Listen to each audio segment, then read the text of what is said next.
I was actually signed up to go up on the pipeline back in the 70s when they opened up the North Slope of Alaska, and it turned out that I didn't get to go for a long list of reasons.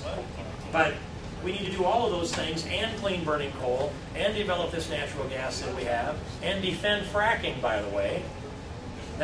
They've got at least 1.2 million utilizations of the fracking technology where they pressurize and pump mostly water out into the formations, and there's particles of sand in there that get pushed into the cracks or the fissures that are created by the pressure into the stone formation, and that sand leaves itself in the crack. Like you push something open, create a crack in a rock by pressure, put a little grain of sand in there, and that holds that crack from closing up again, then the oil can drain through. That's what fracking is.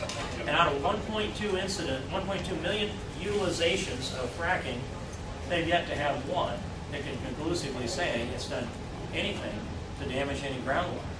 And so just think if you had 1.2 million heart transplants and all those patients were still alive, I'd call that a success. Even if I lost one, I'd call it a success. But we've got environmentalists that are lining up against fracking, and it's more or less it's not science, it tends to be their cause, whatever it might be.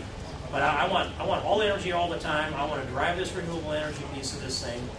The 5th district of Iowa, those 32 counties in western Iowa, just west of you here, is the #1 renewable energy producing congressional district out of all 435 districts in America. It's #1. When I came into Congress, it wasn't that. The industry has grown so much in the last decade. I introduced the legislation that created the blender's credit for biodiesel, that extended the blender's credit for ethanol.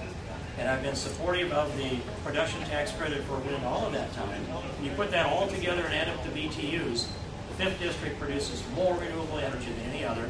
And this new 4th district will easily be the #1 renewable energy producing district in America. And that has been a reason why you felt some pressure on your feed prices, Kurt. But it's also been a reason why the value of our land has gone up, because the solution from the 80s was, well, then more dollars per acre is what we needed. And we have that. So that's the energy piece of this. I don't know where Christy Vilsack stands on a lot of this, but everybody knows where I stand. The industry knows where I stand.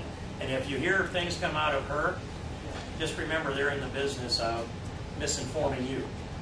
But go to the agencies that know. Go to the American Wind Energy Association, for example, who the week before she did her energy tour and tried to tell you all that I wasn't for wind energy, they gave me the national award as the Wind Champion Award. Go to those kind of industries and ask them. But I don't think she's going to come out and give you a solid, firm statement. And I want to also expand nuclear, and I said clean burning coal. All energy, all the time, everywhere, let it all compete. That's what we need. And then, and again, no one wonders where I stand. My record's clear and it's solid on all of that. And then we get down to